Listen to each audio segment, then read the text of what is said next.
ਪ੍ਰਭੂ ਦਾ ਸ਼ੁਕਰ ਕਰਦੇ ਹਾਂ ਅੱਜ ਦੇ ਦਿਨ ਦੇ ਲਈ ਜਿਸ ਨੇ ਸਾਡੇ 'ਤੇ ਰਹਿਮ ਕੀਤੀ ਔਰ ਅਸੀਂ ਅੱਜ ਪ੍ਰਭੂ ਦੇ ਘਰ ਦੇ ਵਿੱਚ ਬੈਠੇ ਹਾਂ। ਤੁਸੀਂ ਜਾਣਦੇ ਕਿ ਅਸੀਂ ਸਾਰੇ ਜਾਣੇ ਇਹਨਾਂ ਦਿਨਾਂ ਦੇ ਵਿੱਚ ਅਫਸੀਆਂ ਦੀ ਪੋਥੀ ਦੇ ਵਿੱਚੋਂ ਸਿੱਖਦੇ ਪਏ ਹਾਂ। ਮੇਰੀ ਕੋਸ਼ਿਸ਼ ਇਹ ਹੁੰਦੀ ਆ ਕਿ ਅਸੀਂ ਸਾਰੇ ਮਿਲ ਕੇ ਐਟਲੀਸਟ ਸਾਲ ਦੇ ਵਿੱਚ 2 ਕਿਤਾਬਾਂ ਦੇ ਵਿੱਚ ਦੀ ਜ਼ਰੂਰ ਗੁਜ਼ਰੀਏ, ਜਿਸ ਦੇ ਨਾਲ ਪ੍ਰਭੂ ਦੇ ਵਚਨ ਦੇ ਵਿੱਚ ਵੀ ਅਸੀਂ ਚੱਲਦੇ ਰਹੀਏ ਔਰ ਖੁਦਾਵੰਦ ਸਾਨੂੰ ਜਗ੍ਹਾ ਜਗ੍ਹਾ ਤੋਂ ਵੀ ਸਿਖਾਏ। ਲੇਕਿਨ ਜਿਸ ਵੇਲੇ ਅਸੀਂ ਇੱਕ ਸਾਰਤਾ ਦੇ ਵਿੱਚੋਂ ਕੁਝ ਸਿੱਖਦੇ ਹਾਂ, ਉਸ ਦੇ ਨਾਲ ਸਾਡਾ ਧਿਆਨ ਪ੍ਰਭੂ ਦੇ ਵਚਨ ਦੀ ਯੂਨੀਕਤਾ ਇਸ ਦੇ ਵਿੱਚ ਲੱਗਦਾ, ਪ੍ਰਭੂ ਦੇ ਵਚਨ ਦੀ ਨਜ਼ਦੀਕੀ ਦੇ ਵਿੱਚ ਅਸੀਂ ਆਉਂਦੇ ਹਾਂ। ਮੈਂ ਤੁਹਾਨੂੰ 2 ਤਰੀਕੇ ਦੇ ਨਾਲ ਇਹ ਸਭ ਕੁਝ ਦਿੱਤਾ। ਤੁਸੀਂ ਜਿਹੜਾ ਇੱਕ ਸਾਈਡ ਦੇ ਉੱਤੇ ਤੁਹਾਨੂੰ ਵਚਨ ਨੂੰ ਸਮਝਣ ਦੇ ਲਈ ਸਾਡੇ ਵਿੱਚੋਂ ਕੁਝ ਇੱਕ ਭੈਣ ਭਰਾ ਐਸੇ ਜਿਹੜੇ ਘਰ ਜਾ ਕੇ ਵਚਨ ਨੂੰ ਪੜ੍ਹਦੇ ਆ, ਹੋਰ ਡੂੰਘਾਈ ਦੇ ਵਿੱਚ ਦੇਖਣਾ ਮੰਗਦੇ ਆ, ਹੋਰ ਗਹਿਰਾਈ ਦੇ ਵਿੱਚ ਦੇਖਣਾ ਮੰਗਦੇ ਆ। ਇੱਕ ਟੂਲ ਆ ਜਿਹੜਾ ਤੁਹਾਨੂੰ ਮੈਂ ਸਾਈਡ ਦੇ ਉੱਤੇ ਦਿੱਤਾ, ਜਿਸ ਦੇ ਨਾਲ ਤੁਸੀਂ ਜਾ ਕੇ ਇਸ ਨੂੰ ਹੋਰ ਗਹਿਰੇ ਤਰੀਕੇ ਦੇ ਨਾਲ ਇਸੇ ਹੀ ਚੈਪਟਰ ਨੂੰ ਦੇਖ ਸਕਦੇ ਹਾਂ। ਔਰ ਅਸੀਂ ਹਾਲੇ ਤੱਕ ਜੋ ਕੁਝ ਸਿੱਖਿਆ ਇਸ ਕਿਤਾਬ ਤੋਂ, ਉਹ ਅਫਸੀਆਂ ਦੀ ਪੁਸਤਕ ਦੇ ਵਿੱਚੋਂ ਅਸੀਂ ਇਹ ਸਿੱਖਿਆ ਕਿ ਅਫਸੀਆਂ ਦੀ ਕਲੀਸਿਆ ਇੱਕ ਐਸੀ ਕਲੀਸਿਆ ਸੀ ਜਿਸ ਦੀ ਨੀਂਹ ਪਵਿੱਤਰ ਆਤਮਾ ਨੇ ਆਪ ਰੱਖੀ। ਜਿਸ ਵੇਲੇ ਸੰਤ ਪੌਲ ਅਫਸੀਆਂ ਦੇ ਇਲਾਕਿਆਂ ਦੇ ਵਿੱਚ ਗਿਆ ਤੇ ਉੱਥੇ 12 ਬਜ਼ੁਰਗ ਜੋ ਪ੍ਰਭੂ ਯਿਸੂ ਮਸੀਹ ਦੇ ਬਾਰੇ ਜਾਣਦੇ ਸੀ, ਜਿਨ੍ਹਾਂ ਨੇ ਯਹੂਨਾ ਬਪਤਿਸਮਾ ਦੇਣ ਵਾਲੇ ਤੋਂ ਸਿੱਖਿਆ ਪ੍ਰਾਪਤ ਕੀਤੀ ਸੀ, ਔਰ ਸਿਰਫ ਉਸ ਦਾ ਹੀ ਬਪਤਿਸਮਾ ਉਹਨਾਂ ਨੇ ਲਿਆ ਸੀ, ਪਾਪਾਂ ਤੋਂ ਮੁੜਨ ਦਾ ਬਪਤਿਸਮਾ। ਲੇਕਿਨ ਜਿਹੜਾ ਤਾਕਤ ਦਾ ਬਪਤਿਸਮਾ, ਜਿਹੜਾ ਸ਼ਕਤੀ ਦਾ ਬਪਤਿਸਮਾ, ਯਹੂਨਾ ਬਪਤਿਸਮਾ ਦੇਣ ਵਾਲੇ ਦਾ ਬਪਤਿਸਮਾ ਸੀ, ਖਾਲੀ ਹੋਣ ਦਾ ਬਪਤਿਸਮਾ, ਆਪਣੇ ਆਪ ਨੂੰ ਖਾਲੀ ਕਰਨ ਦਾ ਬਪਤਿਸਮਾ। ਜਿਹੜਾ ਪ੍ਰਭੂ ਯਿਸੂ ਮਸੀਹ ਦਾ ਬਪਤਿਸਮਾ ਸੀ, ਉਹ ਭਰਨ ਦਾ, ਉੱਪਰਲੀ ਤਾਕਤ ਦੇ ਨਾਲ ਭਰਨ ਦਾ, ਪ੍ਰਭੂ ਦੀ ਤਾਕਤ ਦੇ ਨਾਲ ਭਰਨ ਦਾ ਬਪਤਿਸਮਾ ਸੀ। ਔਰ ਉਹਨਾਂ ਨੇ ਜਿਸ ਵੇਲੇ ਪ੍ਰਭੂ ਯਿਸੂ ਮਸੀਹ ਦੇ ਬਾਰੇ ਸੁਣਿਆ ਤੇ ਉਹਨਾਂ ਦੇ ਨਾਲ ਜਿਸ ਵੇਲੇ ਬੈਪਟਿਜ਼ਮ ਦੀ ਗੱਲ ਕੀਤੀ ਗਈ ਕਿ ਤੁਸੀਂ ਬਪਤਿਸਮਾ ਪ੍ਰਾਪਤ ਕੀਤਾ, ਉਹ ਕਹਿੰਦੇ ਅਸੀਂ ਸੁਣਿਆ ਵੀ ਨਹੀਂ। ਔਰ ਜਦ ਉਹਨਾਂ ਦੇ ਉੱਤੇ ਹੱਥ ਰੱਖੇ ਗਏ, ਵਚਨ ਦੱਸਦਾ ਕਿ ਉਹਨਾਂ 'ਤੇ ਪਵਿੱਤਰ ਆਤਮਾ ਆਇਆ। ਅਸੀਂ ਇਹ ਦੇਖਿਆ ਕਿ ਇਸ ਚਰਚ ਦੀ ਨੀਂਵ ਨੂੰ ਦੀ ਮਜ਼ਬੂਤੀ ਦੇ ਲਈ ਈਵਨ ਈਵਲ ਸਪਿਰਿਟਸ ਪ੍ਰਚਾਰ ਕਰ ਰਹੀਆਂ। ਸਕੇਵਾ ਦੇ 7 ਪੁੱਤਰ ਉਸ ਇਲਾਕੇ ਦੇ ਵਿੱਚ ਭੂਤਾਂ ਨੂੰ ਕੱਢਣ ਦਾ ਕੰਮ ਕਰਦੇ ਸੀ। ਔਰ ਜਿਸ ਲਈ ਉਹਨਾਂ ਨੇ ਦੇਖਿਆ ਕਿ ਸੰਤ ਪੌਲ ਪ੍ਰਭੂ ਯਿਸੂ ਮਸੀਹ ਦੇ ਰਾਹੀਂ ਲੋਕਾਂ ਨੂੰ ਰਿਹਾਈ ਦੇ ਰਿਹਾ, ਔਰ ਫਿਰ ਉਹਨਾਂ ਨੇ ਕਿਹਾ ਕਿ ਅਸੀਂ ਭੂਤਾਂ ਨੂੰ, ਉਹਨਾਂ ਨੇ ਆਦਮੀ ਇੱਕ ਜਕੜਿਆ ਹੋਇਆ ਉਹਨਾਂ ਦੇ ਕੋਲ ਆਇਆ, ਉਹ ਕਹਿੰਦੇ ਅਸੀਂ ਯਿਸੂ ਦੇ ਨਾਂ 'ਚ ਜਿਸ ਦਾ ਪੌਲ ਪ੍ਰਚਾਰ ਕਰਦਾ, ਅਸੀਂ ਤੈਨੂੰ ਕਹਿੰਦੇ ਇੱਥੋਂ ਚਲਾ ਜਾ। ਔਰ ਈਵਨ ਜੋ ਆਤਮਾ ਉਸ ਇਨਸਾਨ ਦੇ ਅੰਦਰ ਸੀ, ਉਸਨੇ ਕਿਹਾ ਯਿਸੂ ਨੂੰ ਵੀ ਮੈਂ ਜਾਣਦਾ, ਪੌਲੁਸ ਨੂੰ ਵੀ ਮੈਂ ਜਾਣਦਾ, ਪਰ ਤੂੰ ਕੌਣ? ਤੂੰ ਕੌਣ? ਔਰ ਉਸਨੇ ਉਸ ਇਕੱਲੇ ਇੱਕ ਆਦਮੀ ਨੇ ਜੋ ਉਸ ਆਤਮਾ ਦੇ ਨਾਲ ਜਕੜਿਆ ਹੋਇਆ ਸੀ, ਉਹਨਾਂ 7 ਦੀ ਉਹ ਹਾਲਤ ਕੀਤੀ, ਵਚਨ ਦੱਸਦਾ ਕਿ ਉਹਨਾਂ ਨੂੰ ਨੰਗੇ ਉੱਥੋਂ ਦੌੜਨਾ ਪਿਆ, ਕੱਪੜਿਆਂ ਤੋਂ ਵੀ ਨੰਗੇ ਉੱਥੋਂ ਦੌੜਨਾ ਪਿਆ। ਔਰ ਇਸ ਦੀ ਚਰਚਾ ਸਾਰੇ ਇਲਾਕੇ ਦੇ ਵਿੱਚ ਫੈਲ ਗਈ, ਜਿਸ ਦੇ ਨਾਲ ਬਹੁਤ ਸਾਰੇ ਲੋਕ ਪ੍ਰਭੂ ਦੇ ਕੋਲ ਆਉਣੇ ਸ਼ੁਰੂ ਹੋ ਗਏ ਔਰ ਪ੍ਰਭੂ ਦਾ ਵਚਨ ਵੱਧਦਾ ਗਿਆ। ਅਫਸੀਆਂ ਦੀ ਕਲੀਸਿਆ ਇੱਕ ਐਸੀ ਕਲੀਸਿਆ ਸੀ ਜਿਸ ਦੇ ਹੱਥ ਦੇ ਵਿੱਚ ਸੰਤ ਪੌਲ ਜਿਸ ਵੇਲੇ ਉੱਥੋਂ ਵਿਦਾ ਉਸਨੇ ਲਈ ਆ, ਉਹ ਤਾਂ ਉਸ ਚਰਚ ਉਹਨਾਂ ਦੇ ਹੱਥ ਦੇ ਵਿੱਚ ਉਸ ਟੋਰਚ ਨੂੰ ਦੇ ਕੇ ਗਿਆ, ਉਸ ਮਸ਼ਾਲ ਨੂੰ ਦੇ ਕੇ ਗਿਆ ਜੋ ਪ੍ਰਭੂ ਨੇ ਉਹਦਿਆਂ ਹੱਥਾਂ ਦੇ ਵਿੱਚ ਦਿੱਤੀ ਸੀ ਕਿ ਹੁਣ ਤੁਸੀਂ ਇਸ ਨੂੰ ਜਲਦੀ ਰੱਖਣਾ, ਤੁਸੀਂ ਇਸ ਵਚਨ ਨੂੰ ਅੱਗੇ ਲੈ ਕੇ ਜਾਂਦੇ ਰਹਿਣਾ। ਪਹਿਲੇ ਚੈਪਟਰ ਦੇ ਵਿੱਚੋਂ ਅਸੀਂ ਪਿਛਲੇ ਹਫ਼ਤੇ ਬਹੁਤ ਕੁਝ ਸਿੱਖਿਆ, ਲੇਕਿਨ ਆਓ ਅਸੀਂ ਅੱਜ ਦੂਸਰੇ ਚੈਪਟਰ ਦੇ ਵਿੱਚ ਚੱਲੀਏ ਔਰ ਦੇਖੀਏ ਕਿ ਪ੍ਰਭੂ ਨੇ ਇਸ ਦੇ ਵਿੱਚ ਸਾਡੇ ਲਈ ਕੀ ਕੁਛ ਰੱਖਿਆ। ਚੈਪਟਰ 2 ਵਰਸ 1 ਇਸ ਤਰ੍ਹਾਂ ਲਿਖਿਆ, ਇੱਕ ਸਮਾਂ ਸੀ ਜਦੋਂ ਤੁਸੀਂ ਆਪਣੇ ਅਪਰਾਧਾਂ ਅਤੇ ਪਾਪਾਂ ਦੇ ਕਾਰਨ ਆਤਮਕ ਤੌਰ ਤੇ ਮੁਰਦਾ ਸੌ। ਜੇ ਤੂੰ ਇਸ ਫਲ ਦਾ ਰੁੱਖ ਖਾਏਂਗਾ ਤੇ ਤੂੰ ਮਰ ਜਾਏਂਗਾ।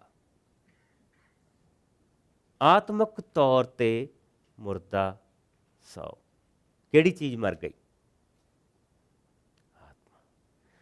ਆਤਮਿਕ ਤੌਰ ਤੇ ਮੁਰਦਾ ਸੌ। ਉਸ ਸਮੇਂ ਤੁਸੀਂ ਇਸ ਸੰਸਾਰ ਦੇ ਭੈੜੇ ਰਾਹਾਂ ਤੇ ਚੱਲਦੇ ਸੌ ਅਤੇ ਉਸ ਆਤਮਾ ਦੇ ਅਧੀਨ ਸੌ ਜੋ ਆਕਾਸ਼ੀ ਸ਼ਕਤੀਆਂ ਦੀ ਅਧਿਕਾਰੀ ਹੈ। ਇਹ ਹੀ ਆਤਮਾ ਇਸ ਵੇਲੇ ਵੀ ਉਹਨਾਂ ਲੋਕਾਂ ਵਿੱਚ ਕੰਮ ਕਰਦੀ ਹੈ ਜੋ ਪਰਮੇਸ਼ਵਰ ਦੀ ਆਗਿਆ ਨਹੀਂ ਮੰਨਦੇ ਹਨ। ਇੱਕ ਸਮਾਂ ਸੀ ਜਦੋਂ ਅਸੀਂ ਵੀ ਉਹਨਾਂ ਦੀ ਤਰ੍ਹਾਂ ਸਾਂ। ਅਸੀਂ ਵੀ ਆਪਣੀਆਂ ਸਰੀਰਕ ਵਾਸ਼ਨਾਵਾਂ ਦੇ ਵਿੱਚ ਫਸੇ ਪਏ ਸਾਂ ਅਤੇ ਆਪਣੇ ਸਰੀਰ ਅਤੇ ਮਨ ਦੀ ਇੱਛਾ ਦੇ ਅਨੁਸਾਰ ਚੱਲਦੇ ਸਾਂ। ਇਸ ਤਰ੍ਹਾਂ ਅਸੀਂ ਵੀ ਦੂਜਿਆਂ ਦੀ ਤਰ੍ਹਾਂ ਪਰਮੇਸ਼ਵਰ ਦੀ ਦੈਵੀ ਸਜ਼ਾ ਦੇ ਭਾਗੀ ਸਾਂ। ਸੋ ਪ੍ਰਭੂ ਦਾ ਵਚਨ ਸਾਨੂੰ ਇਹ ਦੱਸਦਾ ਕਿ ਕਦੀ ਵੀ ਇਨਸਾਨ ਆਤਮਾ ਤੋਂ ਖਾਲੀ ਨਹੀਂ। ਕਦੀ ਵੀ ਇਨਸਾਨ ਆਤਮਾ ਤੋਂ ਖਾਲੀ ਨਹੀਂ। ਉਹ ਜਗ੍ਹਾ ਕਦੀ ਖਾਲੀ ਨਹੀਂ ਹੋਈ। ਉਹ ਜਗ੍ਹਾ ਜਿੱਥੇ ਇਨਸਾਨ ਦਾ ਇਸ ਮੰਦਰ ਦੇ ਵਿੱਚ ਪ੍ਰਭੂ ਦਾ ਵਚਨ ਕਹਿੰਦਾ ਕਿ ਇਹ ਜਿਹੜਾ ਸਰੀਰ ਆ ਇਹ ਚਰਚ ਮੰਦਰ ਨਹੀਂਗਾ। ਇਹ ਕੋਈ ਪਵਿੱਤਰ ਜਗ੍ਹਾ ਨਹੀਂਗੀ। ਇਹ ਤਾਂ ਅਸੀਂ ਇੱਕ ਤਰ੍ਹਾਂ ਇੱਕ ਜਗ੍ਹਾ ਵੱਖਰੀ ਕਰ ਲਈ ਕਿ ਪ੍ਰਭੂ ਦੇ ਲੋਕ ਅਸੀਂ ਮਿਲ ਕੇ ਇੱਥੇ ਇਕੱਠੇ ਹੋਇਆ ਕਰਾਂਗੇ। This is not a holy place. You are holy. ਤੁਸੀਂ ਪਵਿੱਤਰ ਆ। ਔਰ ਤੁਸੀਂ ਜਿਸ ਵੇਲੇ ਪ੍ਰਭੂ ਯਿਸੂ ਮਸੀਹ ਦੇ ਨਾਂ 'ਚ ਜਿੱਥੇ ਵੀ ਇਹ ਇਕੱਠੇ ਹੋ ਜਾਂਦੇ ਆ ਉਹ ਜਗ੍ਹਾ ਪਵਿੱਤਰ ਹੋ ਜਾਂਦੀ ਆ। ਯੂ ਮੇਕ ਦਿਸ ਪਲੇਸ ਹੋਲੀ। ਇਹ ਜਗ੍ਹਾ ਤੁਹਾਨੂੰ ਪਵਿੱਤਰ ਨਹੀਂ ਕਰਦੀ। ਇਸ ਜਗ੍ਹਾ ਦੇ ਵਿੱਚ ਆ ਕੇ ਤੁਸੀਂ ਪਵਿੱਤਰ ਨਹੀਂ ਹੁੰਦੇ, ਪਰ ਤੁਸੀਂ ਆ ਕੇ, ਕਿਉਂਕਿ ਮਸੀਹ ਤੁਹਾਡੇ ਨਾਲ ਆਉਂਦਾ, ਤੁਸੀਂ ਆ ਕੇ ਇਸ ਜਗ੍ਹਾ ਨੂੰ ਪਵਿੱਤਰ ਕਰਦੇ ਆ। ਯਾਦ ਰੱਖੋ, ਜਿਸ ਵੇਲੇ ਅਸੀਂ ਉਹ ਭੈੜੀ ਆਤਮਾ ਦੇ ਅਧੀਨ ਹੁੰਦੇ ਆ ਤਾਂ ਇਸ ਦਾ ਉਲਟ ਕੰਮ ਹੁੰਦਾ। ਅਸੀਂ ਜਿੱਥੇ ਵੀ ਜਾਂਦੇ ਉਸ ਜਗ੍ਹਾ ਨੂੰ ਅਪਵਿੱਤਰ ਕਰ ਦਿੰਦੇ ਆ।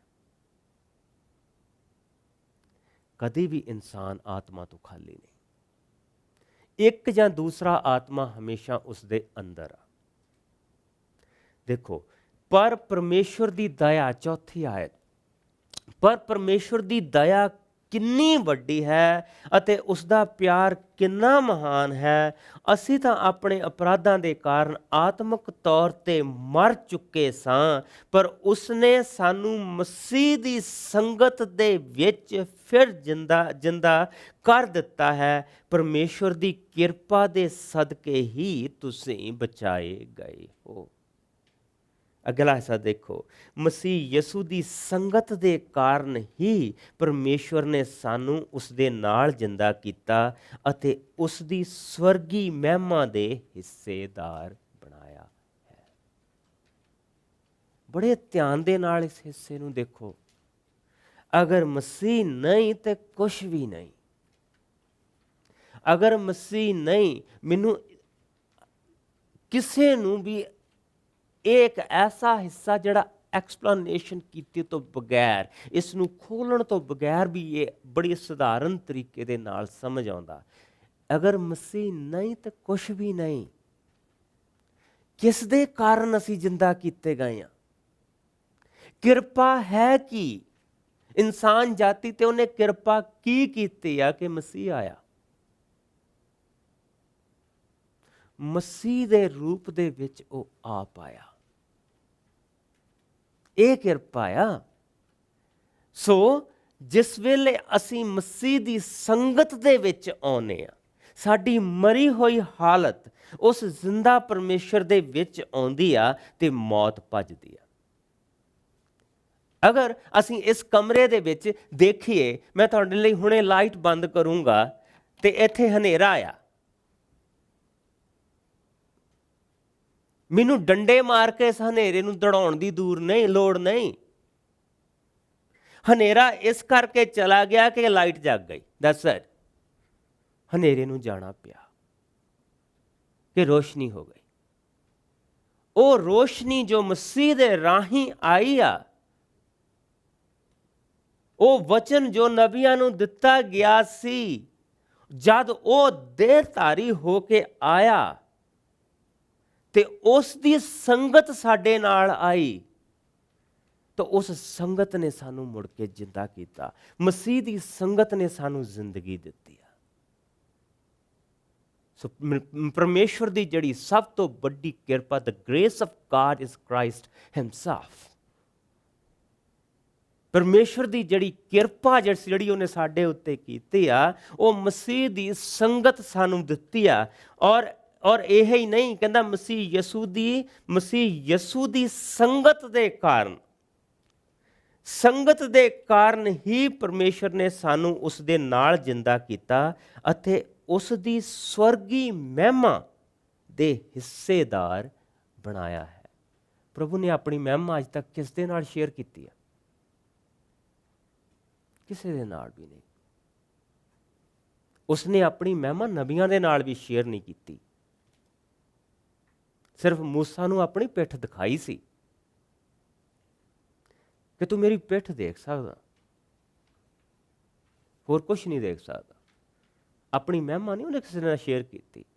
ਪਰ ਮਸੀਹ ਦੀ ਸੰਗਤ ਦੇ ਵਿੱਚ, ਕਿਉਂਕਿ ਮਸੀਹ ਦੀ ਸੰਗਤ ਦੇ ਵਿੱਚ ਉਹ ਆਪ ਆਇਆ ਔਰ ਅਸੀਂ ਉਹਦੀ ਸੰਗਤ ਦੇ ਵਿੱਚ ਆਉਂਦੇ ਹਾਂ, ਔਰ ਇਸ ਤਰ੍ਹਾਂ ਅਸੀਂ ਉਹਦੀ ਮਹਿਮਾ ਦੀ ਸੰਗਤ ਦੇ ਵੀ ਹਿੱਸੇਦਾਰ ਬਣਦੇ ਹਾਂ। Amazing isn't it? 7ਵੀਂ ਆਇਤ ਦੇ ਵਿੱਚ, ਇਸੇ ਕਰਕੇ 7ਵੀਂ ਆਇਤ ਦੇ ਵਿੱਚ ਲਿਖਿਆ ਕਿ ਉਸਨੇ ਇਹ ਇਸ ਲਈ ਕੀਤਾ ਕਿ ਅੱਗੇ ਆਉਣ ਵਾਲੇ ਸਭ ਯੁਗਾਂ ਦਿਆਂ ਲੋਕਾਂ ਅਤੇ ਸਾਡੇ ਉੱਤੇ ਮਸੀਹ ਯਸੂ ਦੁਆਰਾ ਹੋਈ ਕਿਰਪਾ ਦੀ ਅਤ ਮਹਾਨਤਾ ਨੂੰ ਪ੍ਰਗਟ ਕਰੇ।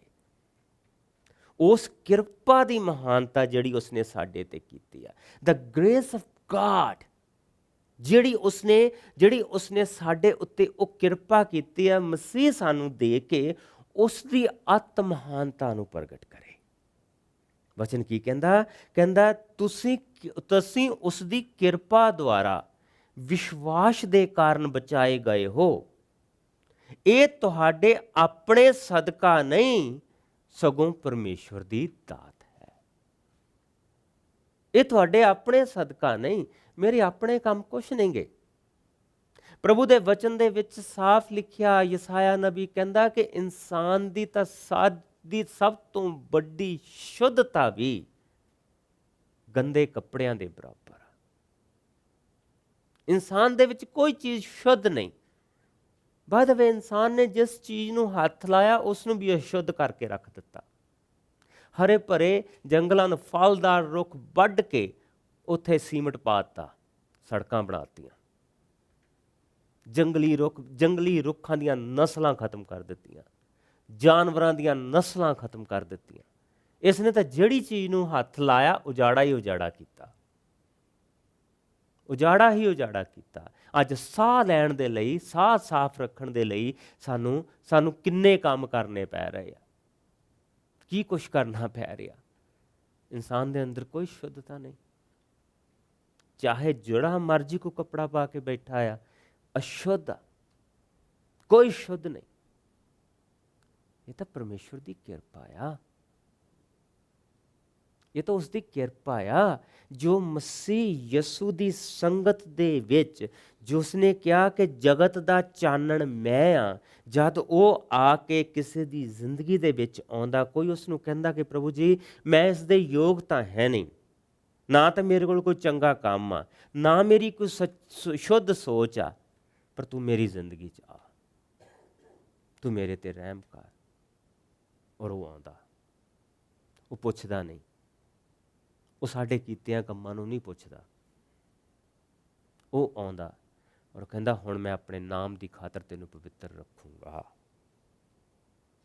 ਆਪਣੇ ਨਾਮ ਦੀ ਖਾਤਰ ਮੈਂ ਤੇਰੇ ਕੋਲੋਂ ਪਵਿੱਤਰ ਕੰਮ ਲਊਂਗਾ, ਆਪਣੇ ਨਾਮ ਦੀ ਖਾਤਰ ਤੈਨੂੰ ਮੈਂ ਆਪਣੇ ਵਿੱਚ ਵਧਾਊਂਗਾ, ਆਪਣੇ ਨਾਮ ਦੀ ਖਾਤਰ ਮੈਂ ਤੈਨੂੰ ਬਣਾਊਂਗਾ, ਤੈਨੂੰ ਬਚਾਊਂਗਾ, ਤੈਨੂੰ ਵਧਾਊਂਗਾ, ਆਪਣੇ ਨਾਮ ਦੀ ਖਾਤਰ।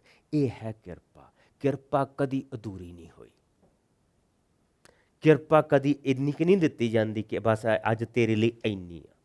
ਕਿਰਪਾ ਕਦੀ ਪਰਸੈਂਟੇਜ ਦੇ ਵਿੱਚ ਨਹੀਂ ਆਉਂਦੀ। ਕਿਰਪਾ ਕਦੀ ਆਪਣਾ ਕੰਮ ਅਧੂਰਾ ਨਹੀਂ ਛੱਡਦੀ। ਕਿਰਪਾ ਹਮੇਸ਼ਾ ਆਪਣਾ ਕੰਮ ਪੂਰਾ ਕਰਦੀ ਆ। ਜਿਸ ਨੇ ਮਸੀਹ ਯਸੂ ਨੂੰ ਆਪਣੀ ਜ਼ਿੰਦਗੀ ਦੇ ਵਿੱਚ ਲਿਆ, ਜੋ ਉਹ ਹੈ, ਇਹ ਨਹੀਂ ਕਿ ਜੋ ਕਿਸੇ ਨੇ ਦੱਸਿਆ ਹੈ, ਜੋ ਉਹ ਹੈ, ਜੋ ਜਿਸ ਨੇ ਆਪਣੀ ਜ਼ਿੰਦਗੀ ਦੇ ਵਿੱਚ ਉਸ ਨੂੰ ਲਿਆ, ਉਹ ਉਸਦੇ ਕੋਲ ਇਹ ਕਿਰਪਾ ਆ, ਉਸਦੇ ਕੋਲ ਇਹ ਕਿਰਪਾ ਆ। ਔਰ ਕੀ ਕਹਿ ਰਿਹਾ ਵਚਨ ਦੇ ਵਿੱਚ ਦੇਖੋ, ਤੁਸੀਂ ਉਸ ਦੀ ਕਿਰਪਾ ਦੁਆਰਾ ਵਿਸ਼ਵਾਸ ਦੇ ਕਾਰਨ ਬਚਾਏ ਗਏ ਹੋ। ਇਹ ਤੁਹਾਡੇ ਆਪਣੇ ਸਦਕਾ ਨਹੀਂ, ਸਗੋਂ ਪਰਮੇਸ਼ਵਰ ਦੀ ਦਾਤ ਹੈ, ਇਹ ਕਰਮਾਂ ਦਾ ਨਤੀਜਾ ਨਹੀਂ ਹੈ।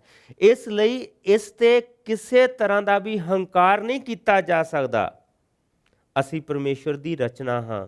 ਉਸਨੇ ਸਾਨੂੰ ਮਸੀਹ ਯਸੂ ਦੇ ਦੁਆਰਾ ਰਚਿਆ ਕਿ ਭਲੇ ਕੰਮਾਂ ਵਾਲਾ ਜੀਵਨ ਗੁਜ਼ਾਰੀਏ, ਜੋ ਉਸਨੇ ਪਹਿਲਾਂ ਹੀ ਸਾਡੇ ਕਰਨ ਦੇ ਲਈ ਠਹਿਰਾਇਆ ਹੈ।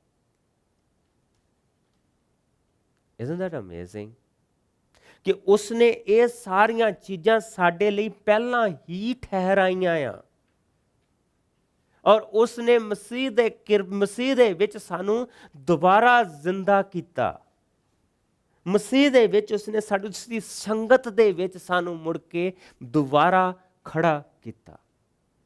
ਔਰ ਉਸਦੇ ਦੁਆਰਾ ਜੋ ਸਾਡੀ ਆਤਮਾ ਦਾ ਸਭ ਤੋਂ ਵੱਡੀ ਜ਼ਰੂਰਤ ਆ, ਸਾਡੀ ਆਤਮਾ ਦੀ ਸਭ ਤੋਂ ਵੱਡੀ ਜ਼ਰੂਰਤ ਆ ਕਿ ਪਰਮੇਸ਼ਵਰ ਦੇ ਨਾਲ ਉਹ ਸੰਗਤ ਜੋ ਟੁੱਟ ਚੁੱਕੀ ਆ, ਉਹ ਮੁੜ ਕੇ ਸਥਾਪਿਤ ਹੋਏ, ਉਸਨੇ ਉਸਦੇ ਦੁਆਰਾ ਕੀਤਾ। 11ਵੀਂ ਆਇਤ ਦੇਖੋ, ਇਹ ਯਾਦ ਰੱਖੋ ਕਿ ਉਹ ਵੀ ਸਮਾਂ ਸੀ ਜਦੋਂ ਤੁਹਾਨੂੰ ਪਰਾਈ ਕੌਮ ਦਾ ਨਾਂ ਦਿੱਤਾ ਗਿਆ ਸੀ, ਕਿਉਂਕਿ ਤੁਸੀਂ ਸਰੀਰਕ ਰਸਮਾਂ ਨੂੰ ਪੂਰਾ ਨਹੀਂ ਸੀ ਕੀਤਾ। ਉਸ ਸਮੇਂ ਉਹ ਜਿਨ੍ਹਾਂ ਇਸ ਸਰੀਰਕ ਰਸਮ ਨੂੰ ਪੂਰਾ ਕੀਤਾ ਸੀ, ਆਪਣੇ ਆਪ ਨੂੰ ਸੁੰਨਤੀ ਕਹਿੰਦੇ ਸਨ ਤੇ ਤੁਹਾਨੂੰ ਅਸੁੰਨਤੀ। ਉਸ ਸਮੇਂ ਤੁਸੀਂ ਬਿਨਾਂ ਮਸੀਹ ਦੇ ਸਾਓ। ਇਸ ਕਾਰਨ ਤੁਸੀਂ ਇਜ਼ਰਾਈਲ ਕੌਮ ਦੀ ਨਾਗਰਿਕਤਾ ਤੋਂ ਰਹਿਤ ਅਤੇ ਪ੍ਰਤਿੱਗਿਆ ਵਾਲੇ ਨੇਮ ਤੋਂ ਦੂਰ ਸਾਓ। ਉਸ ਸਮੇਂ ਤੁਸੀਂ ਇਸ ਸੰਸਾਰ ਦੇ ਬਿਨਾਂ ਆਸ਼ਾ ਅਤੇ ਪਰਮੇਸ਼ਵਰ ਦੇ ਰਹਿੰਦੇ ਸਾਓ।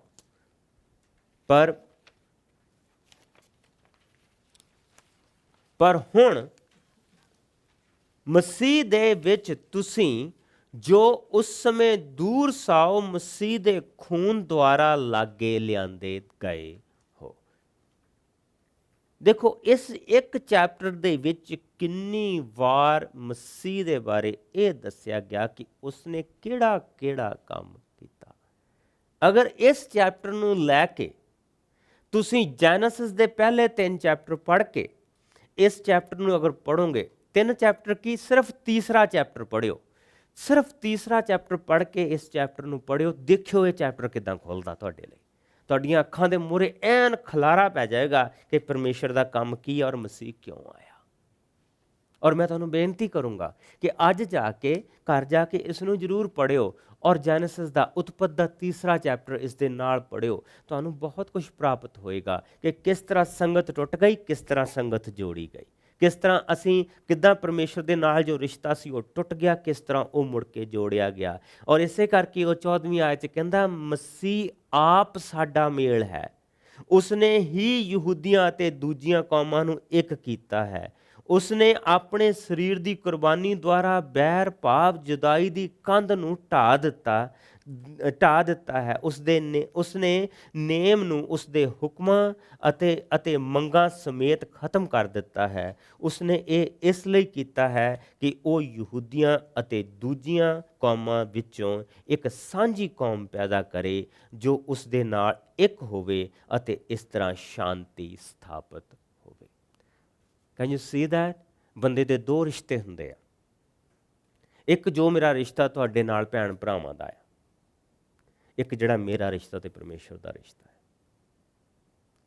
2 ਰਿਸ਼ਤੇ, my relationship with God and my relationship with a fellow man. ਭੈਣਾਂ ਭਰਾਵਾਂ ਦੇ ਨਾਲ ਅਗਰ ਇਸ ਹਿੱਸੇ ਨੂੰ ਦੇਖੋ ਤੇ 2 ਤਰ੍ਹਾਂ ਦੀਆਂ ਕੰਧਾਂ ਟੱਟਦੀਆਂ ਪਈਆਂ, 2 ਤਰ੍ਹਾਂ ਦੀਆਂ ਕੰਧਾਂ ਟੱਟਦੀਆਂ ਪਈਆਂ। ਉਹ ਮੇਰਾ ਰਿਸ਼ਤਾ ਪਰਮੇਸ਼ਰ ਦੇ ਨਾਲ ਵੀ ਜੋੜ ਰਿਹਾ, ਉਸ ਰਿਸ਼ਤੇ ਦੇ ਉਹ ਟੁੱਟੇ ਹੋਏ ਰਿਸ਼ਤੇ ਨੂੰ ਵੀ ਜੋੜ ਰਿਹਾ। ਔਰ ਜਿਹੜੇ ਰਿਸ਼ਤੇ ਅਸੀਂ ਖਰਾਬ ਕਰਕੇ ਬੈਠੇ ਹਾਂ, ਅਸੀਂ ਤੋੜ ਭੰਨ ਕੇ ਬੈਠੇ ਹਾਂ, ਉਹਨਾਂ ਨੂੰ ਵੀ ਇੱਕ ਕਰਦਾ ਪਿਆ। ਸੁਨਤੀ ਅਸੁਨਤੀ ਸਾਰਿਆਂ ਨੂੰ ਇੱਕ ਕਰਦਾ ਪਿਆ। ਜਿਹੜੇ ਆਪਣੇ ਆਪ ਨੂੰ ਪਰਮੇਸ਼ਰ ਦੇ ਲੋਕ ਕਹਿੰਦੇ ਆ ਤੇ ਦੂਜਿਆਂ ਨੂੰ ਕਹਿੰਦੇ ਆ ਕਿ ਇਹ ਲੋਕ ਪਰਮੇਸ਼ਰ ਦੇ ਲੋਕ ਨਹੀਂ, ਇਹ ਪਰਾਈਆਂ ਕੌਮਾਂ, ਉਹਨਾਂ ਵਿੱਚ ਵੀ ਉਹ ਏਕਤਾ ਲਿਆ ਰਿਹਾ। ਏਕਤਾ ਦਾ ਪ੍ਰਤੀਕ ਇੱਥੇ ਯਿਸੂ ਮਸੀਹ ਨੂੰ ਦੱਸਿਆ ਗਿਆ ਔਰ ਸੰਪੂਰਨਤਾ ਦੱਸਿਆ ਗਿਆ। ਇੱਥੋਂ ਪਤਾ ਲੱਗਦਾ ਸੰਪੂਰਨਤਾ ਕਦੀ ਇਹ ਨਹੀਂ ਹੋਈ ਕਿ ਇੱਕ ਕੰਮ ਹੋ ਗਿਆ ਤੇ ਇਹ ਬੰਦਾ ਸੰਪੂਰਨ ਆ, ਜਾਂ ਇਸਨੇ ਸਾਡੇ ਲਈ ਵੱਡਾ ਕੰਮ ਕਰ ਦਿੱਤਾ ਤੇ ਇਹ ਬੰਦਾ ਸੰਪੂਰਨ ਆ। ਨੋ, ਸੰਪੂਰਨਤਾ ਉਹ ਹੁੰਦੀ ਆ ਕਿ ਜਿਹੜਾ ਇੱਥੇ ਦੇ ਰਿਸ਼ਤੇ ਨੂੰ ਵੀ ਠੀਕ ਕਰੇ ਔਰ ਜਿਹੜਾ ਉੱਥੇ ਦੇ ਰਿਸ਼ਤੇ ਨੂੰ ਵੀ ਠੀਕ ਕਰੇ। ਇਸ ਕਰਕੇ ਉਹ ਕਹਿ ਰਿਹਾ ਉਸ ਦੇ ਨੇਮ ਨੂੰ ਉਸ ਦਿਆਂ ਹੁਕਮਾਂ ਸਮੇਤ ਖਤਮ ਕਰ ਦਿੱਤਾ। ਉਸਨੇ ਨੇਮ, ਜੋ ਪ੍ਰਭੂ ਦਾ ਨੇਮ, ਅਸੀਂ ਜੋ ਜੈਨਸਿਸ ਤੋਂ ਲੈ ਕੇ ਮੈਲਾਕਾਈ ਤੱਕ ਉਸ ਦਾ ਨੇਮ ਨੂੰ ਦੇਖਦੇ ਪਏ ਹਾਂ, ਜੋ ਮੂਸਾ ਨੇ ਨੇਮ ਦਿੱਤਾ, ਜੋ ਨੋਹਾ ਨੇ ਨੇਮ ਦਿੱਤਾ, ਉਸ ਸਾਰੇ ਨੇਮ ਨੂੰ ਉਸਨੇ ਪੂਰਾ ਕਰ ਦਿੱਤਾ। ਔਰ 15ਵੀਂ ਆਇਤ ਦੇਖੋ, ਉਸਨੇ ਨੇਮ ਨੂੰ ਉਸਦੇ ਹੁਕਮਾਂ ਅਤੇ ਮੰਗਾਂ ਸਮੇਤ ਖਤਮ ਕਰ ਦਿੱਤਾ ਅਤੇ ਉਸਨੇ ਇਹ ਇਸ ਲਈ ਕੀਤਾ ਕਿ ਉਹ ਯਹੂਦੀਆਂ ਅਤੇ ਦੂਜੀਆਂ ਕੌਮਾਂ ਵਿੱਚੋਂ ਇੱਕ ਸਾਂਝੀ ਕੌਮ ਪੈਦਾ ਕਰੇ ਜੋ ਉਸ ਦੇ ਨਾਲ ਇੱਕ ਹੋਵੇ ਅਤੇ ਇਸ ਤਰ੍ਹਾਂ ਸ਼ਾਂਤੀ ਸਥਾਪਿਤ ਕਰੇ। ਉਹ ਸਲੀਬ ਤੇ ਇਸ ਲਈ ਮਰਿਆ ਕਿ ਸਾਡੇ ਦੋਹਾਂ ਵਿਚਲੇ ਵੈਰ ਨੂੰ ਖਤਮ ਕਰਕੇ ਸਾਨੂੰ ਇੱਕ ਕੌਮ ਦੇ ਰੂਪ ਦੇ ਵਿੱਚ ਪਰਮੇਸ਼ਰ ਕੋਲ ਵਾਪਸ ਲਿਆਵੇ। ਪਰਮੇਸ਼ਰ ਦੇ ਕੋਲ ਵਾਪਸ ਲਿਆਵੇ। ਉਸਨੇ ਸਾਰੀਆਂ ਕੌਮਾਂ ਦੇ ਵਿੱਚੋਂ, ਡਜ਼ਨਟ ਮੈਟਰ ਮਸੀਹੀ ਜਿੱਥੇ ਮਰਜ਼ੀ ਹੋਵੇ, ਅਸੀਂ ਉਸ ਨੂੰ ਭਰਾ ਨਹੀਂ ਕਹਿੰਦੇ। ਅਸੀਂ ਝੱਟ ਕਹਿ ਦਿੰਦੇ ਜਿਸਲੇ ਸਾਨੂੰ ਭਾਵੇਂ ਮਸੀਹੀ ਗੋਰਾ ਮਿਲੇ, ਚਾਹੇ ਕਾਲਾ ਮਿਲੇ, ਚਾਹੇ ਚਾਈਨੀਜ਼ ਮਿਲੇ, ਚਾਹੇ ਕੋਰੀਅਨ ਮਿਲੇ, ਚਾਹੇ ਰਸ਼ੀਆ ਦਾ ਮਿਲੇ, ਅਸੀਂ ਉਹਨੂੰ ਉਸੇ ਵੇਲੇ ਕਹਿੰਦੇ you are my brother in Christ. ਫਿਰ ਤੂੰ ਤਾਂ ਮੇਰਾ ਮਸੀਹ ਦੇ ਵਿੱਚ ਭਰਾ ਹੋਇਆ, ਤੂੰ ਤਾਂ ਮੇਰੀ ਮਸੀਹ ਦੇ ਵਿੱਚ ਭੈਣ ਹੋਈ। ਕੀ ਮਤਲਬ ਉਹਦਾ? ਇੱਕ ਸਾਂਝੀ ਕੌਮ ਉਸਨੇ ਪੈਦਾ ਕੀਤੀ ਆ।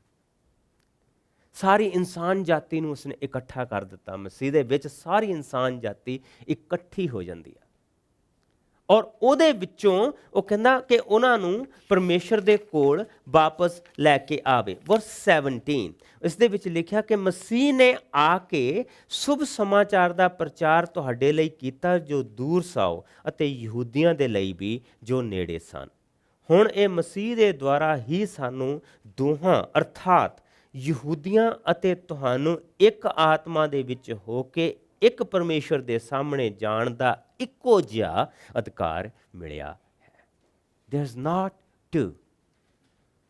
ਕਿਸੇ ਕੌਮ 'ਚ ਫਰਕ ਨਹੀਂ, ਕਿਸੇ ਲੋਕ 'ਚ ਫਰਕ ਨਹੀਂ। ਮਸੀਹ ਦੇ ਵਿੱਚ ਸਾਰੇ ਇੱਕ ਹੋਣ ਦੇ ਕਾਰਨ, ਇਸ ਲਈ ਹੁਣ ਤੁਸੀਂ ਪਰਦੇਸੀ ਅਤੇ ਵਿਦੇਸ਼ੀ ਨਹੀਂ ਰਹੇ ਹੋ, ਤੁਸੀਂ ਪਰਮੇਸ਼ਰ ਦੇ ਲੋਕਾਂ ਦੀ ਸੰਗਤ ਅਤੇ ਟੱਬਰ ਦੇ ਅੰਗ ਹੋ।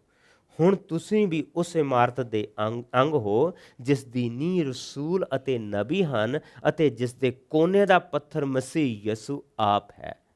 ਉਸੇ ਦੀ ਸੰਗਤ ਦੇ ਵਿੱਚ ਇਮਾਰਤ ਦੀ ਉਸਾਰੀ ਅਤੇ ਪਰਮੇਸ਼ਰ ਦੇ ਅਭਿਸ਼ੇਕ ਪਵਿੱਤਰ ਮੰਦਰ ਦੇ ਰੂਪ ਦੇ ਵਿੱਚ ਹੋ ਰਹੀ ਹੈ। ਉਸੇ ਦੀ ਸੰਗਤ ਦੇ ਵਿੱਚ ਹੀ ਦੂਜਿਆਂ ਦੇ ਨਾਲ ਤੁਹਾਡੀ ਵੀ ਆਤਮਾ ਦੇ ਦੁਆਰਾ ਇੱਕ ਘਰ ਦੇ ਰੂਪ ਦੇ ਵਿੱਚ ਪਰਮੇਸ਼ਰ ਦੇ ਰਹਿਣ ਦੇ ਲਈ ਉਸਾਰੀ ਹੋ ਰਹੀ ਹੈ। ਕੋਈ ਤੁਹਾਡੇ ਚੋਂ ਪੂਰਾ ਇੱਥੇ ਨਹੀਂ ਬੈਠਾ, ਕੋਈ ਵੀ ਤੁਹਾਡੇ 'ਚ ਇੱਥੇ ਪੂਰਾ ਨਹੀਂ ਬੈਠਾ। ਤੁਹਾਡੀ ਸਾਰਿਆਂ ਦੀ ਉਸਾਰੀ ਹੋ ਰਹੀ ਹੈ, ਸਾਰਿਆਂ ਦੀ ਉਸਾਰੀ ਹੋ ਰਹੀ ਹੈ। ਪ੍ਰਭੂ ਯਿਸੂ ਮਸੀਹ ਨੇ ਕਿਹਾ ਸੀਗਾ ਕਿ ਧਰਤੀ ਦੀਆਂ ਚੀਜ਼ਾਂ ਤਾਂ ਤੁਸੀਂ ਜਾਣਦੇ ਨਹੀਂ, ਤੁਹਾਨੂੰ ਸਵਰਗ ਦੀ ਮੈਂ ਕੀ ਦੱਸਾਂ। ਧਰਤੀ ਦੀਆਂ ਚੀਜ਼ਾਂ ਤਾਂ ਸਾਡੇ ਸਮਝ ਨਹੀਂ ਆਉਂਦੀਆਂ, ਸਵਰਗ ਦੀ ਉਹ ਕੀ ਦੱਸੇ। ਲੇਕਿਨ ਉਸ ਦੀ ਉਸਾਰੀ ਪ੍ਰਭੂ ਆਪ ਸਾਡੇ ਲਈ ਕਰਦਾ ਪਿਆ। ਸਾਨੂੰ ਉਹ ਦਿਨ ਬ ਦਿਨ ਆਪਣੇ ਵਿੱਚ ਵਧਾ ਰਿਹਾ, ਸਾਨੂੰ ਉਹ ਦਿਨ ਬ ਦਿਨ ਆਪਣੇ ਵਿੱਚ ਬਣਾ ਰਿਹਾ। ਇਸੇ ਤਰ੍ਹਾਂ ਖੁਦਾਵੰਦ ਤੁਹਾਡੀ ਉਸਾਰੀ ਕਰਦਾ ਰਹੇ, ਮੇਰੀ ਉਸਾਰੀ ਕਰਦਾ ਰਹੇ, ਸਾਨੂੰ ਦੋਨਾਂ ਨੂੰ ਆਪਣੇ ਵਿੱਚ ਵਧਾਉਂਦਾ ਰਹੇ, ਬਣਾਉਂਦਾ ਰਹੇ ਔਰ ਖਾਸ ਕਰਕੇ ਆਪਣੇ ਨੇੜੇ ਲੈ ਕੇ ਜਾਂਦਾ ਰਹੇ। Let us pray. ਆਓ ਖੜੇ ਹੋਈਏ, ਦੁਆ ਕਰੀਏ, ਪ੍ਰਭੂ ਦੇ ਨਾਮ ਨੂੰ ਧੰਨ ਕਹੀਏ। ਪ੍ਰਭੂ ਜੀ ਤੇਰਾ ਬਹੁਤ ਸ਼ੁਕਰ ਕਰਦੇ ਹਾਂ ਅੱਜ ਦੇ ਇਸ ਸਮੇਂ ਦੇ ਲਈ ਜੋ ਤੂੰ ਸਾਨੂੰ ਬਖਸ਼ਿਆ, ਇਸ ਵਚਨ ਦੇ ਲਈ ਜਿਸ ਦੇ ਵਿੱਚੋਂ ਅਸੀਂ ਬਹੁਤ ਕੁਝ ਸਿੱਖ ਸਕੇ ਔਰ ਪ੍ਰਭੂ ਜੀ ਮੈਂ ਤੇਰਾ ਸ਼ੁਕਰ ਕਰਦਾ ਕਿ ਭੈਣਾਂ ਭਰਾਵਾਂ ਦੇ ਦਿਲ ਨੂੰ ਇਹ ਅੱਗ ਲਾਈ ਕਿ ਘਰ ਜਾ ਕੇ ਇਸ ਦੇ ਵਿੱਚੋਂ ਹੋਰ ਸਿੱਖ ਸਕਣ, ਇਸ ਦੇ ਵਿੱਚੋਂ ਹੋਰ ਜੋ ਮੋਤੀ ਹੀਰੇ ਤੂੰ ਰੱਖੇ ਹੋ ਆ ਪ੍ਰਭੂ ਜੀ, ਜੋ ਤੂੰ ਆਪਣੇ ਬੱਚਿਆਂ ਨੂੰ ਉਸ ਵੇਲੇ ਦਿੰਦਾ ਜਿਸ ਵੇਲੇ ਪ੍ਰਭੂ ਜੀ ਤੇਰਾ ਵਚਨ ਇਹ ਆਪਣੇ ਲਈ ਪੜ੍ਹਦੇ ਆ। ਪ੍ਰਭੂ ਜੀ ਤੂੰ ਇਹਨਾਂ ਨੂੰ ਬਖਸ਼ੀ ਆਪਣੀ ਕਿਰਪਾ ਦੇ ਕਾਰਨ, ਆਪਣੀ ਦਇਆ ਦੇ ਕਾਰਨ, ਆਪਣੇ ਆਉਣ ਦੇ ਕਾਰਨ। ਤੇਰਾ ਸ਼ੁਕਰ ਕਰਦੇ ਹਾਂ ਪ੍ਰਭੂ ਜੀ, ਤੇਰੇ ਵਚਨ ਦੇ ਵਿੱਚ ਦੱਸਿਆ ਕਿ ਆਪਣੇ ਖੂਨ ਦੇ ਨਾਲ ਤੂੰ ਸਾਨੂੰ ਧੋਤਾ ਔਰ ਸਾਫ਼ ਕੀਤਾ, ਔਰ ਆਪਣੀ ਪ੍ਰਭੂ ਜੀ ਸਲੀਬੀ ਮੌਤ ਦੇ ਰਾਹੀਂ ਤੂੰ ਸਾਨੂੰ ਬਣਾਇਆ, ਸਾਨੂੰ ਤੂੰ ਇੱਕ ਕੀਤਾ, ਸਾਡਾ ਰਿਸ਼ਤਾ ਬਾਪ ਦੇ ਨਾਲ ਜੋੜਿਆ। ਮੇਰੀ ਦੁਆ ਆ ਪ੍ਰਭੂ ਜੀ ਤੂੰ ਆਪਣੇ ਬੱਚਿਆਂ ਦੀ ਜ਼ਿੰਦਗੀ ਦੇ ਵਿੱਚ ਇਹ ਕੰਮ ਹੋਣ ਦੇ ਪ੍ਰਭੂ ਜੀ, ਕਿ ਅਸੀਂ ਤੇਰੇ ਵਿੱਚ ਉਸਰਦੇ ਜਾਈਏ, ਅਸੀਂ ਆਪਣੇ ਆਪ ਨੂੰ ਤੇਰੇ ਹੱਥਾਂ ਦੇ ਵਿੱਚ ਰੱਖੀਏ ਔਰ ਤੂੰ ਸਾਡੀ ਜ਼ਿੰਦਗੀ ਨੂੰ ਬਣਾਏ।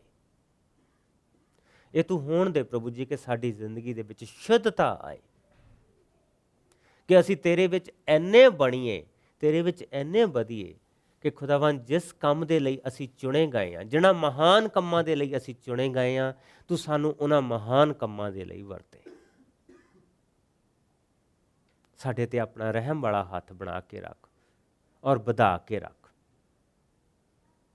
ਇਹ ਸਭ ਕੁਝ ਅਸੀਂ ਆਪਣੇ ਪਿਆਰੇ ਯਿਸੂ ਮਸੀਹ ਦੇ ਮਿੱਠੇ ਔਰ ਪਿਆਰੇ ਨਾਮ 'ਚ ਮੰਗਦੇ ਹਾਂ। ਔਰ ਸਾਰੀ ਸੰਗਤ ਕਹੇ, ਪ੍ਰਭੂ ਜੋ ਸ਼ਾਂਤੀ ਦਾ ਦਾਤਾ, ਜੋ ਰਹਿਮ ਔਰ ਕਿਰਪਾ ਦੇ ਨਾਲ ਸਾਨੂੰ ਬਣਾਉਂਦਾ ਔਰ ਸਾਨੂੰ ਬਚਾਉਂਦਾ, ਉਸ ਦੀ ਸ਼ਾਂਤੀ ਜੋ ਸਾਡੀ ਸਮਝ ਤੋਂ ਪਰੇ ਆ, ਉਸ ਦੀਆਂ ਬਰਕਤਾਂ ਔਰ ਉਸ ਦੀ ਕਿਰਪਾ ਦਾ ਵਰਦਾਨ ਜੋ ਉਸਨੇ ਸਾਡੇ ਲਈ ਰੱਖਿਆ, ਉਸ ਦੇ ਵਿੱਚ ਉਹ ਤੁਹਾਨੂੰ ਬਣਾ ਕੇ ਰੱਖੇ ਔਰ ਮੈਨੂੰ ਵੀ। ਪ੍ਰਭੂ ਦਾ ਰਹਿਮ, ਬਾਪ ਦਾ ਰਹਿਮ, ਬਾਪ ਦੀ ਨਿਗਾਹਬਾਨੀ ਸਾਡੇ ਤੋਂ ਲੱਗੀ ਰਹੇ, ਬੇਟੇ ਦਾ ਸਾਥ ਔਰ ਪਵਿੱਤਰ ਆਤਮਾ ਦੀ ਭਰਪੂਰੀ ਇਹ ਸਾਡੇ ਨਾਲ ਬਣੀ ਰਹੇ। ਇਹ ਆਤਮਾ ਜੋ ਉਸਨੇ ਪ੍ਰਭੂ ਸਾਨੂੰ ਬਖਸ਼ਿਆ, ਇਹ ਸਾਨੂੰ ਦਿਨ ਬਾ ਦਿਨ ਬਣਾਏ ਔਰ ਦਿਨ ਬਾ ਦਿਨ ਸਾਨੂੰ ਮਸੀਹ 'ਚ ਵਧਾਏ। हे ਪ੍ਰਭੂ ਜੀ ਤੂੰ ਇਹ ਹੋਣ ਦੇ ਕਿ ਅਸੀਂ ਤੇਰੇ ਵਿੱਚ ਹੋਰ ਵਧੀਏ। ਔਰ ਯਸੂ ਦੇ ਨਾਂ 'ਚ ਸਾਰੀ ਸੰਗਤ ਕਹੇ, ਪ੍ਰਭੂ ਤੁਹਾਨੂੰ ਆਪਣੀ ਸ਼ਾਂਤੀ, ਆਪਣਾ ਪਿਆਰ ਔਰ ਆਪਣੀ ਬਰਕਤ ਦੇ ਕੇ ਰੱਖੇ।